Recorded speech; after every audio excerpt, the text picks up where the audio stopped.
Unsecured loan का मतलब है आप किसी भी फैमिली पर्सन से, किसी कंपनी फर्म से या अदर पर्सन से कोई भी लोन ले रहे हो, वो है अनसिक्योर्ड लोन। और बैंक और फाइनेंस कंपनी से आप जो लोन लोगे वो होगा सिक्योर्ड लोन।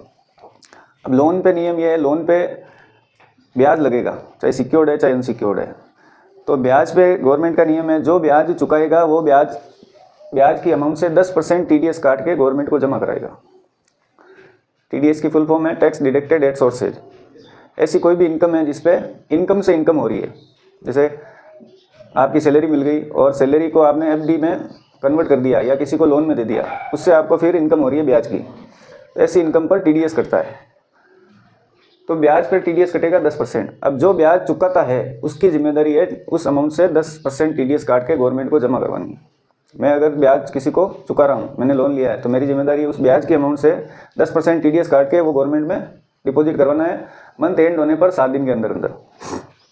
पहले इंटरेस्ट कैलकुलेशन। अनसिक्योर्ड लोन में अगर आपके ब्लड रिलेशन में कोई है तो उसको आपको ब्याज देने की ज़रूरत नहीं है। अगर चाहो तो आप दे सकते हो और चाहो तो नहीं भी दे सकते हो। अदर किसी से भी आपने लोन लिया है तो नियम के अनुसार आपको उसको ब्याज चुकाना पड़ेगा, नहीं तो वो एंट्री फर्जी गिनी जाएगी कि आपने एंट्री ली है और ब्याज नहीं दे रहे हो, इसका मतलब वो एंट्री आपके या तो फर्जी है। तो अनसिक्योर्ड लोन फैमिली पर्सन के अलावा कोई भी है तो आपको उस पर ब्याज पेड करना है और TDS काटना है। अब मेन पॉइंट है ब्याज की कैलकुलेशन कैसे करनी है। एंट्री तो एकदम ईजी है। अब टेली में 3-4 मेथड दे रखे हैं। पहले तो मंथली का और ईयरली का ऑप्शन समझो।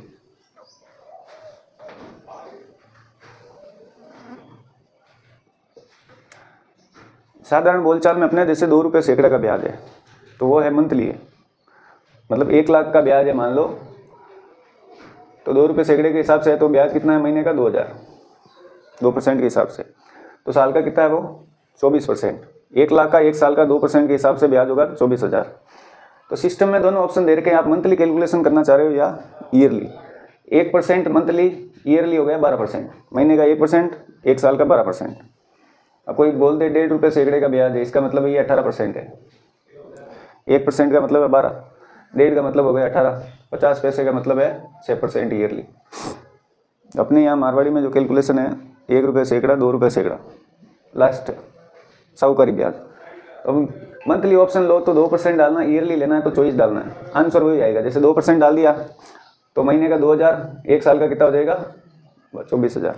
और आप ईयरली ऑप्शन ले रहे हो सीधा 24% डाल रहे हो तो भी ब्याज 1 साल का 24,000 ही आएगा। तो टेली में 4 ऑप्शन है। एक तो है 30 डे मंथ, जिसके पीछे मंथ लिखा है उसमें ईयर डालनी है, जिसके पीछे ईयर लिखा है वो ये डालनी है। दोनों में आंसर सेम ही आएगा। 30 डे मंथ और calendar month, 365 day in year, calendar year.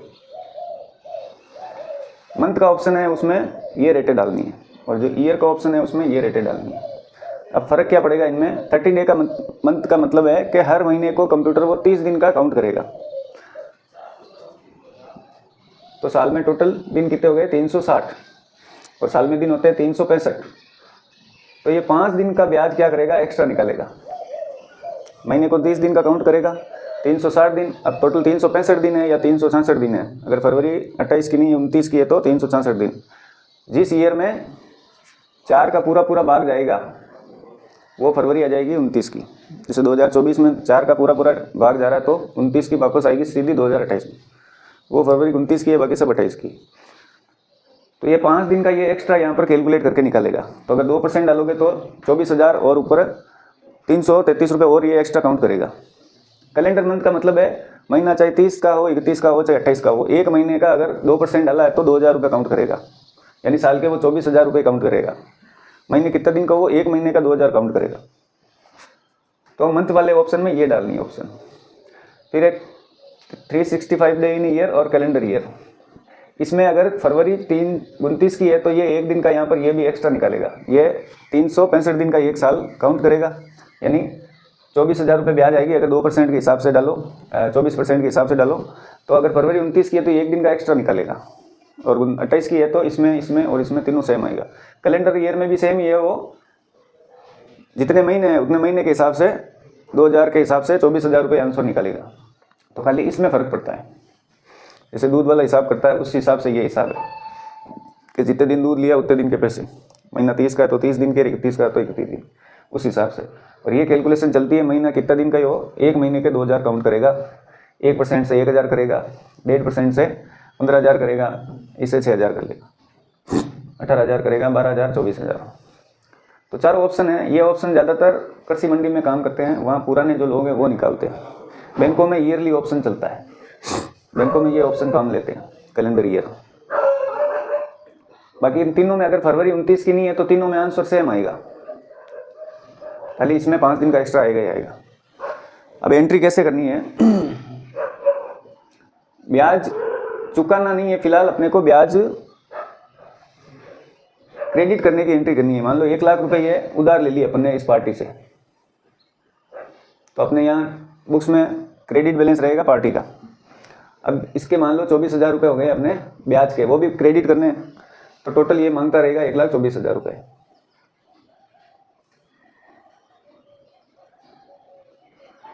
तो अपने को ब्याज चुकाए नहीं चुकाए पहले क्रेडिट करना है उसके अकाउंट में, तो उसके लिए आपको F7 जनरल में एंट्री करनी पड़ेगी, या डेबिट नोट में भी कर सकते हो। F7 में समायोजन की एंट्री होती है, यानी कि 2 पक्ष इफेक्ट होते हैं, ना तो केस या बैंक का कोई भी काम है, खाली किसी की डेबिट या क्रेडिट इफेक्ट करता है, खाली ना तो कोई चुका रहे हैं उसको ना उससे कुछ ले रहे हैं, खाली उसके क्रेडिट कर रहे हैं, जैसे समायोजन की एंट्री कर रहे हैं कि आपके 24,000 ब्याज हो गया, आपका बैलेंस ये है। अब चुकाएंगे तो वही सेम एंट्री है, पेमेंट में जाके उसको कैश या बैंक से पेड कर देंगे। तो एंट्री होगी इंटरेस्ट चुका रहे हैं, इंटरेस्ट अकाउंट डेबिट 24,000 टू ए मैंने लिख लिया, तो ए अकाउंट क्रेडिट 24,000। तो ये जो 24,000 यहाँ क्रेडिट किया ये इस एंट्री से हो गया, अपने इंटरेस्ट चला जाएगा इनडायरेक्ट एक्सपेंसेज में, और पार्टी अकाउंट क्या हो रहा है क्रेडिट। तब 1 लाख ये हो गए, 24,000 इसके ये हो गए, तो ये एंट्री ऐसे क्रेडिट करनी पड़ेगी इसके। फिर करनी है TDS की एंट्री।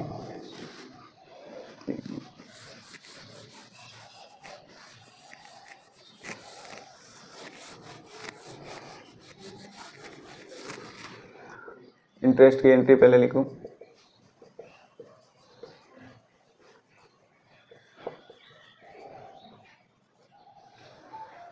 अब जो ब्याज चुका रहा है उसकी जिम्मेदारी है TDS काटने की, यानी अभी के ब्याज चुका ही नहीं है, खाली क्रेडिट किया इसको, तो TDS की एंट्री भी अपना ही काम है। अगर अपन किसी का चुका रहे हैं ब्याज तो TDS अपने को काटना है, तो पार्टी के डेबिट रहेगा, TDS अकाउंट क्रेडिट, यानी TDS जब भी हम किसी का भी काटेंगे तो TDS क्रेडिट रखना, यानी अपनी लाइबिलिटी है कि इस 24,000 में से 2,400 रुपये काट के गवर्नमेंट को अपनी जिम्मेदारी है चुकाने की, पेड करने की। तो ए के डेबिट करेंगे 2,400 रुपये, तो TDS ऑन इंटरेस्ट 2,400।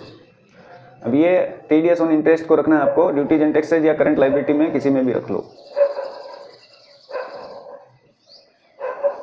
ये 2,400 क्या हो गए, अपने पास क्रेडिट हो गए, पार्टी की क्या है डेबिट है, तो यहाँ पर क्या करेंगे 2,400 रुपये अपन इसके क्या करेंगे डेबिट करेंगे, ठीक है। पीछे बैलेंस रह जाएगा 1,21,600। अब ये बैलेंस अपने पास पार्टी का क्रेडिट में है, ये 2,400 उसके हो गए डेबिट। अब पार्टी को अपने को ब्याज खाली चुकाएंगे तो कितना चुकाएंगे 21,600, और पूरा ही पेड करना है तो 1,21,600। और नहीं पेड करेंगे कि ब्याज पेड नहीं करना है तो नेक्स्ट ईयर जो भी कैलकुलेशन करेंगे ब्याज की वो किससे पे करेंगे 1,21,600 पे कर देंगे। तो अपने को 1, 2 और TDS पेड करने की 3 एंट्री करनी है। अब TDS अपने को डिपॉजिट करवाना पड़ेगा, बैंक से होगा, ये F5 पेमेंट में करनी है, TDS ऑन इंटरेस्ट 2,400 रुपये। तो यहाँ से ये अपने बैलेंस क्रेडिट है, यहाँ अपन ने कर देंगे डेबिट, तो यहाँ ये बैलेंस हो जाएगा 0 और अपने बैंक से बैलेंस करके गवर्नमेंट के अकाउंट में चला जाएगा। अब TDS आपको मंथ एंड होने पर 7 दिन के अंदर अंदर करवाना है, यानी कि जैसे ही मंथ एंड हुआ तो 7 दिन का टाइम है आपको TDS डिपॉजिट करवाना है चालान द्वारा। अब इसका चालान इनकम टैक्स की साइड पे जाके पहले क्रिएट करना पड़ेगा, हेड लेना पड़ेगा TDS ऑन इंटरेस्ट। TDS अलग अलग है, जैसे परचेज पे TDS है, ब्याज पे TDS है, कमीशन पे है, किराए पे है, हर चीज़ पे अलग अलग TDS है, उसका हेड अलग है उसका, वो अभी पता नहीं चलेगा आपको, धीरे धीरे काम करोगे तो याद हो जाएगा। चालान बना के आपके पास आ जाए। आपको तो खाली चेक लगा के इसको या तो नेट बैंकिंग से कराओ या बैंक में जाके जैसे चेक देते हो वैसे ही साथ में चेक लगा के आपको देना है, वो अपने आप ही हो जाएगा। तो ये 7 दिन के अंदर अंदर करना है। अब अगर ब्याज अगर चुकाना है अगले को या पूरा ही पेमेंट चुकाना है तो वो पेमेंट में सीधी एंट्री हो जाएगी, बैंक यहाँ पर आ जाएगी पार्टी। और नहीं चुका रहा है अगला तो नेक्स्ट ईयर इस पर ब्याज की कैलकुलेशन 1,21,600 पे कर लेगा। मान लो आपने किसी को 1,10,000 उधार दिए और 1 महीने बाद अपना ब्याज हो गया उसके 1,000, तब नेक्स्ट मंथ उसको यही बोलेंगे भाई तेरे से 11,000 रुपये ड्यू है। अगर वो 1,000 रुपये दे देगा तो 10,000 रहेगा, नहीं देगा तो 1,000 रुपये उसके ड्यू है। नेक्स्ट मंथ उससे 11,000 का ब्याज ले लेंगे या नेक्स्ट ईयर लेंगे तो 11,000 का ब्याज लेंगे। तो वही सिस्टम है। ये 3 एंट्री तो अपने को करनी है। अब ब्याज की अमाउंट चुकाए या पूरा मूल रकम चुकाए वो स्थिति काम आएगी आगे। वो चुकाए तो एक पेमेंट की एंट्री जैसे नॉर्मल अपन चुकाते हैं वो एंट्री करनी है। बाकी ये 3 एंट्री अपना काम है करनी है। इंटरेस्ट क्रेडिट करने की, टीडीएस डेबिट करने की और टीडीएस डिपॉजिट की। ये इंटरेस्ट अपने तो यहाँ पर डेबिट है पर पार्टी का अपने क्रेडिट किया है। अब अगली पार्टी भी क्या करेगी, ये भी एंट्री करेगी वहाँ पर। अपने यहाँ पर अनसिक्योर्ड लोन है, वो अपना लेजर खोलेगा और वहाँ पर लगेगा लोन इन एडवांस। उस जिसने उधार दिया वो रखेगा लोन इन एडवांस, जिसने लिया वो रखेगा अनसिक्योर्ड लोन। अब ये भी पार्टी वहाँ पर उसको एंट्री करनी पड़ेगी क्योंकि इसका टीडीएस कटा है, ब्याज इसके पास आया है। तो ये एंट्री क्या करेगा, इंटरेस्ट की मान लो अपन ने कटा है और उन्हें कंप्यूटर अकाउंट डेबिट करेगा, इंटरेस्ट अकाउंट क्या करेगा वो क्रेडिट करेगा 24,000। उसने रिसीव किया है तो वो अपना डेबिट करेगा और इंटरेस्ट को करेगा क्रेडिट। मान लो उसका यहाँ पर वो 1,00,000 रुपये क्या करेगा, डेबिट रखेगा अपना, उसने उधार दिया है। ये 24,000 रुपये क्या करेगा, डेबिट कर रहा है अपना, यानी वो कह रहा है 1,24,000 रुपये टोटल अब मैं आपसे मांग रहा हूँ। अब टीडीएस की एंट्री उसको करनी है, उसको टीडीएस जमा नहीं करवाना, उसका तो कट के आएगा। तो जो चुका रहा है ब्याज उसकी जिम्मेदारी है 10% टीडीएस काट के जमा करवाने की। अब जिसका कट रहा है उसको किसी को जमा नहीं कराना, उसको रिफंड लेना है। आईटीआर जब फाइल करेगा तब टीडीएस जिस तरह का भी टीडीएस है वो रिफंड आएगा। तो ये टीडीएस क्या करेगा, यहाँ पर करेगा डेबिट और अपने को कर देगा यहाँ पर क्रेडिट 2,400 रुपये। ये 2 एंट्री करेगा, ये इसका काम नहीं है। तो यहाँ पर ये 2,400 रुपये क्या कर देगा, क्रेडिट कर देगा। तो यहाँ पर 1,21,600 उसके यहाँ पर बैलेंस रहेगा डेबिट, अपने यहाँ रहेगा क्रेडिट, उसके यहाँ रहेगा डेबिट। तो ये उसका लेजर है, ये अपना है। तब जब ब्याज अपन ने चुकाया है तो अपनी जिम्मेदारी है टीडीएस। अब इसके पास अगर रिसीव हो रही है, अपन ब्याज अगर चुका रहे हैं तो अगला F6 में एंट्री कर लेगा सीधी ब्याज की या पूरे अमाउंट की। और नहीं चुका रहे हैं तो वहाँ पर बैलेंस उसके खड़ा रह जाएगा 1,21,621। अब कोई भी पार्टी आप क्रिएट करके F11 में ऑप्शन है तीसरे नंबर अनेबल इंटरेस्ट कैलकुलेशन, उसको ऑन करना है। अनेबल इंटरेस्ट कैलकुलेशन वो ऑन करोगे तब आप जो भी पार्टी बनाओगे नीचे डालोगे अनसिक्योर्ड लोन, तो उसके नीचे ऑप्शन आएगा इंटरेस्ट कैलकुलेशन। उसके अंदर येस करके अंदर जाना है। उसमें फिर वो चारों ऑप्शन दे रखे हैं, कितने % तो इंटरेस्ट है और 30 डे मंथ है, कैलेंडर मंथ है, कौन सा मंथ लेना है, वो सारे ऑप्शन उसमें दे रखे हैं। वो एक बार मैं आपको सोल्व करवा देता हूँ। तो वो चीज़ें उससे चेक करना है। एक बार की एक ही पार्टी उठानी है, उसमें पहले 30 डे मंथ डालना है। मंथ का ऑप्शन है वहाँ पर 2% हाईएस्ट है, 1% का मतलब 12, 2% का मतलब 24। तो मंथ वाले ऑप्शन में 2% 1% डाल के चेक करना है। जैसे 2% ही डालना है मंथ वाले में, दोनों में ब्याज कितना आ रहा है खाली चेक करना है। फिर ईयरली वाले में 24% डालना है और उसमें ब्याज कितना आ रहा है खाली चेक करना है। एक बार चेक कैसे करना है, ये कैलकुलेशन यस कर दो, फिर पार्टी का लेजर ओपन करके कंट्रोल के साथ में H प्रेस करना है। कंट्रोल H करते ही आपके पास नीचे ऑप्शन आएगा इंटरेस्ट कैलकुलेशन। वो एंटर करते ही वो आपको ब्याज बता देगा, टोटल ब्याज कितने दिन का है, कौन सी रेट से है। अगर एक ही एंट्री है तो सिंगल एंट्री आएगी, अगर अलग अलग एंट्री है, जैसे कई पार्टियां क्या करती है माल के अकॉर्डिंग माल पे भी ब्याज लेती है। जैसे मान लो 3 दिन के अगर कोई पेमेंट देता है कृषि मंडी में, तब तक तो ब्याज नहीं है, छूट है कि भाई अगर वो बोलते नहीं है पैसे दिए कि नहीं दिए, माल दे दिया सेल कर दी, वो 3 दिन के अंदर अंदर पेमेंट कर रहा है अगला तो ठीक है, नहीं कर रहा है तो वो 3 दिन के बाद में जितने भी दिन लेट दिया उसका ब्याज का कैलकुलेशन करके मार्च एंड में उसको भेज देगा, चाहे उसमें 100 रुपये हो चाहे 200। वो कहेगा नहीं आपका पेमेंट आया नहीं है। सीधा मंडी में नियम है, जो भी 3 दिन के बाद में पेमेंट कर रहा है उसका ब्याज लगेगा। वहाँ 1.5% है, 18% है या 1.5% मान लो, कहीं पे 12% है, यानी 1% है। पार्टियों के हिसाब से अपनी अंडरस्टैंडिंग के हिसाब से वो है, बाकी 1.5 रुपये सैकड़ा कम से कम लेते हैं। क्यों 12 से 15% ब्याज लग जाता है बैंक का सीसी का, तो 18% नहीं, अगर नहीं ले रहे हैं तो उनको मतलब ही नहीं है, 3% बचेंगे। अगर वो 12% से दे रहा है तो उनके हमें लॉस है, तो बैंक का जो ब्याज है वो 11%, 12%, 10 से 11% है सीसी का। अब उसमें रिन्यूअल चार्जेस लगते हैं हर साल 2%, डॉक्यूमेंट दूसरे तीसरे स्टॉक ऐसे करके 15% ब्याज पड़ता है कम से कम, ₹1.25 सैकड़ा, तो 18%। अपने को तो कैलकुलेशन अगली जो भी बताए वो डालनी है। अगर वो बोल दे आपको 1% से करना है तो या तो मंथ डालना आपको ऑप्शन में, और आपको 1% बोला और आप 12% डाल रहे हो तो भी सही है, लेकिन वहाँ ईयर का ऑप्शन ले लेना है। आंसर सेम ही आएगा, 1% डालो मंथली ले लो, 12% डालो ईयरली ले लो, आंसर सेम आएगा। खाली 30 डे मंथ वाला ऑप्शन छोड़ के, उसमें 5 दिन का पूरे साल में ज़्यादा आएगा। अब ब्याज जमा करवाने के बाद आपको हर 3 महीने से इसका रिटर्न भी फाइल करवाना पड़ेगा। यानी ब्याज तो हर महीने आपको, टीडीएस तो हर महीने पेड करना है। अगर एक दिन भी लेट होते हो आप तो 30 दिन का आपके ब्याज लगेगा, इंटरेस्ट 24%, 18 से 24% रेट है, वो अपने आप ही ले लेता है। मतलब टीडीएस आपने 7 तारीख को नहीं करवाया, लास्ट डेट को, चाहे तो आप 30 को करवा लो, 1 को करवाओ, 2 को करवाओ, 7 तारीख तो लास्ट है। अगर आपने 8 तारीख को करवाया टीडीएस डिपॉजिट, तो जो भी टीडीएस की अमाउंट है उसका जो भी 30 दिन का, पूरे 1 महीने का ब्याज आपको साथ में भरना पड़ेगा। हर 3 महीने से आपको रिटर्न फाइल करनी है। अप्रैल टू जून एक क्वार्टर है, जुलाई टू सितंबर, अक्टूबर टू दिसंबर, जनवरी टू मार्च, हर 3 महीने एक क्वार्टर है। तो जून का क्वार्टर एंड होता है 15 जुलाई तक आपको इसका रिटर्न फाइल करवाना है। एक चार्ट प्रिपेयर करना है, मंथ अप्रैल किसका तो नाम है, उसका पैन नंबर क्या है, टीडीएस किस अमाउंट पे कटा है, इस अमाउंट पे कटा, वो अमाउंट टीडीएस कितना कटा है, ये कटा, चालान कब जमा करवाया, उसकी डेट, चालान नंबर, अप्रैल में जिन जिन पार्टियों का है, फिर मई, फिर जून। यानी टीडीएस टीसीएस परचेज का सेल का किया था वो सेम ही ऑप्शन है, उसमें भी वो 3 महीने से आपको उसको रिटर्न तैयार करके फाइल करवाना है।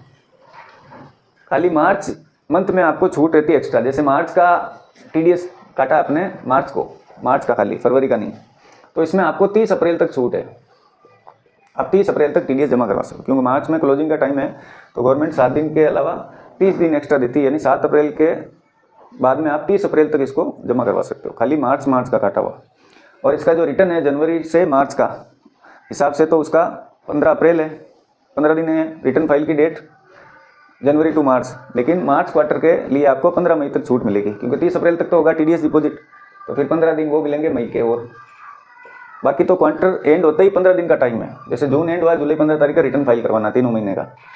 मार्च क्वार्टर में आपको जनवरी से मार्च का रिटर्न फाइल की डेट रहेगी 15 मई, क्योंकि 30 अप्रैल तो टीडीएस डिपॉजिट की लास्ट डेट है, तो 15 दिन ये, तो वो खाली मार्च का ही रहेगा। फरवरी का टीडीएस आपको वही मार्च 7 तारीख तक ही करवाना है। एक एंट्री मैं कर देता हूँ सिस्टम में।